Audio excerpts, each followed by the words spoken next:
একদিন প্রচণ্ড ঝড় বৃষ্টি হওয়ার কারণে একটি খরগোশ হারিয়ে যায়। খরগোশটি হারিয়ে নিজের বাসা খুঁজতে থাকে, কিন্তু তার বাসা পানিতে ডুবে যায়। তাই সে একটি বোতল পেয়ে ওই বোতলে উঠে একটি গভীর সমুদ্রে চলে যায়।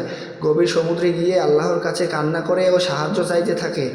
এরপর সাগরের নিচে একটি কচ্ছপ সাঁতার কাটতে থাকে আর খরগোশটিকে দেখে খরগোশটিকে বাঁচিয়ে নিয়ে তার বাসায় দিয়ে আসে। হঠাৎ একদিন কচ্ছপটি রাস্তা বের হওয়ার জন্য রাস্তার উপর দিয়ে হেঁটে যাচ্ছিল। এমন সময় একটি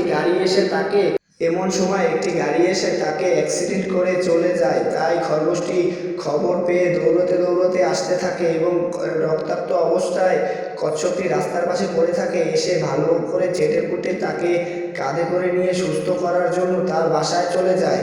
তার বাসায় নিয়ে তাকে ভালোভাবে তার যত্ন নেয়, তাকে ভালোভাবে ব্যান্ডেজ করে। তারপর সমুদ্রে ছেড়ে দেওয়ার জন্য সমুদ্রের পাড়ে অনেকক্ষণ অপেক্ষা করে। তারপর যেই সমুদ্রে ভালো করে পানি আসে তাকে সমুদ্রে বিদায় দিয়ে দেয়। এরকমই তাদের মাঝে খুব ভালো বন্ধুত্ব হয়ে যায়। এরপর তাদের দুই পরিবার নিয়ে তারা খুব সুখে শান্তিতে দিন কাটাতে থাকে। তো ছোট্ট বন্ধুরা, ভিডিওটি ভালো লাগলে অবশ্যই আমাদের চ্যানেলটি সাবস্ক্রাইব করবে।